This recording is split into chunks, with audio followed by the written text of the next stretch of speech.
We're going to start by going through this entrance here. The first room you'll see is called the Grand Entrance, designed to impress guests as they enter the palace. This is the Marble Hall and the Bow Room.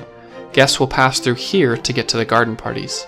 Now if we go this way, you'll walk towards the Grand Staircase. These stairs go from the ground floor up to the first floor. This is the Green Drawing Room. Many of the walls and furniture are actually green. It serves as a waiting room before entering the throne room. Notice the two chairs here. The Queen will sit on the left and the Duke will sit on the right. This hallway is the picture gallery. Lots of expensive and antique artwork here. This is the White Drawing Room, another room for small gatherings. The Queen can enter this room from a secret door in the wall here. It's disguised as a mirror.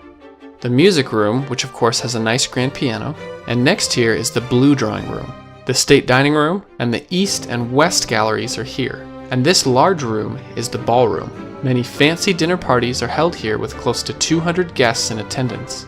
The Ball Supper Room is used for smaller gatherings. There's also a large kitchen somewhere below these rooms to supply all the food.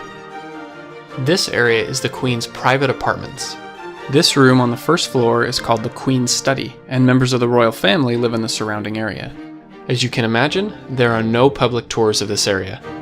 The front of the palace is mostly what the public sees. When the royal family wants to make a public appearance, such as after a royal wedding, they will do it on this balcony, which is on the first floor. This is known as the center room.